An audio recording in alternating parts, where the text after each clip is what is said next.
आप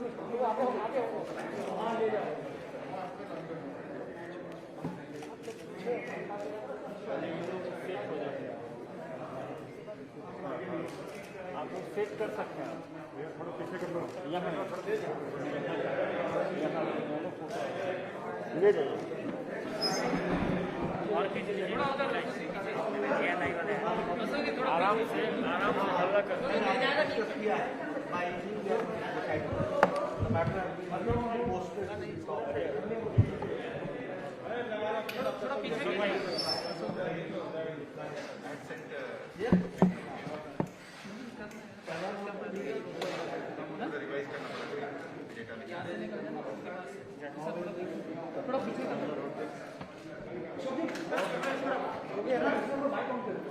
ऑन कर लो,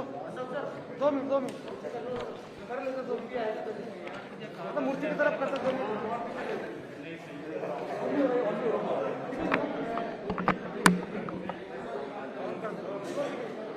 यहाँ सही है, वो करना है सर। 2 मिनट जल्दी तो हो गया। नहीं हो रहा है, ऑन करो ना। नहीं हो रहा है।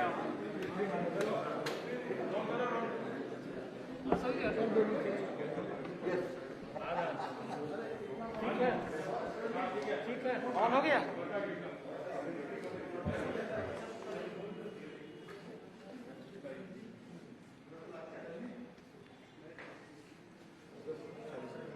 हो गया, टाइम सुनो। आज हम सब लोग स्वर्गीय पंडित दीनदयाल उपाध्याय जी की 105वीं जन्म जयंती मना रहे हैं। हम सब जानते हैं कि भारतीय जनसंघ की स्थापना और भारतीय जनसंघ के विचारधारा को प्रतिपादित करते हुए एक राष्ट्रीय राजनीतिक दल के रूप में स्थापित करने में और आज जो दुनिया की सबसे बड़ी राजनीतिक दल के रूप में उभर करके भारतीय जनता पार्टी आई है, उसके नींव को रखने वाले हमारे पंडित दीनदयाल उपाध्याय जी थे। हम सब लोग जानते हैं कि जब जनसंघ की स्थापना हुई एक राजनीतिक दल के रूप में, तो वह उसके प्रथम महामंत्री के रूप में उन्होंने काम किया। जहां तक पंडित दीनदयाल उपाध्याय जी के व्यक्तित्व का सवाल है, एक बहुत ही उत्तम कोटि के विद्यार्थी, विद्या में पारंगत, समाज के प्रति संवेदनशील और समाज के प्रति समर्पित और प्रखर वक्ता के रूप में हम सब लोग जानते हैं। उनके जीवन में बहुत ही कठिनाई के साथ अपना जीवन यापन करते हुए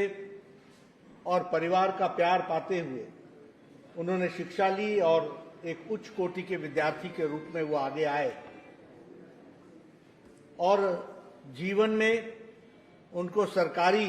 नौकरी के रूप में एक नहीं अनेक मौके आए, लेकिन शुरू से ही उन्होंने अपने आप को समाज के प्रति समर्पित करने का तय किया, निर्णय किया और भारतीय जनसंघ के संस्थापन के समय वो महामंत्री बने और लंबे समय तक वो महामंत्री के रूप में उन्होंने काम किया और बाद में कालीकट अधिवेशन में वो भारतीय जनसंघ के अध्यक्ष भी बने। उनकी राजनीतिक यात्रा बहुत छोटी थी, बहुत कम अवधि की थी, लेकिन इस छोटी अवधि में उन्होंने अपने आप को और जनसंघ को बढ़ाने में अपनी बहुआयामी प्रतिभा के कारण बहुत कम समय में जनसंघ को स्थापित करने में उनका एक विशेष योगदान था। वो एक ऐसे राजनेता थे जिनमें तीनों गुण उपस्थित थे, विद्यमान थे। वो एक राजनेता भी थे, वो एक संगठक भी थे और वो एक विचारक भी थे। अगर हम राजनेता के रूप में उनको देखें तो हमारे को ध्यान में आता है कि 1951 की स्थापना जनसंघ की होने के बाद बहुत ही कम अवधि में भारत की संसद में डॉक्टर श्यामा प्रसाद मुखर्जी के नेतृत्व में भारतीय जनसंघ को एक स्थान दिलाने का काम, एक प्रमुख विपक्ष की भूमिका दिलाने के काम में उनका एक बहुत बड़ा योगदान था। अगर हम संगठक के रूप में उनको देखें तो बहुत कम समय में उन्होंने भारतीय जनसंघ को एक अखिल भारतीय रूप देने में वो सफल हुए थे। और अगर हम विचारक के रूप में देखें तो हम देखते हैं कि एकात्म मानववाद का प्रतिपादन करने वाले और भारतीय जनसंघ को एक विचारधारा के साथ जोड़ते हुए एक विचार यात्रा की तरफ आगे बढ़ाने में उनका विशेष योगदान था। अगर हम बात करें एकात्म मानववाद की तो हम कह सकते हैं कि आज उसी यात्रा को आगे बढ़ाते हुए, उसका अनफोल्डमेंट करते हुए भारतीय जनता पार्टी आज अग्रसर प्रधानमंत्री मोदी जी के नेतृत्व में हो रही है। यदि आपको याद होगा, जब पहल जनता पार्टी की सरकारें बनी जिसमें जनसंघ का बहुत बड़ा योगदान था और बाद में विशुद्ध भारतीय जनता पार्टी की सरकार बनी, तो उसमें एकात्म मानववाद की यात्रा का अनफोल्डमेंट होते हुए अंत्योदय आया और उसी अंत्योदय को आगे बढ़ाते हुए आदरणीय प्रधानमंत्री जी के नेतृत्व में सबका साथ, सबका विकास, सबका विश्वास और उसके साथ साथ सबका प्रयास ये आगे बढ़ा। और हम सब लोग जानते हैं कि फिर चाहे आर्थिक विषय हो, चाहे सामाजिक विषय हो, दोनों ही विषयों में, और चाहे वो सोशल सेक्टर के में अपना योगदान का विषय हो, सभी विषयों में प्रधानमंत्री जी की योजनाएं उसका प्रेरणा स्रोत एकात्म मानववाद रहा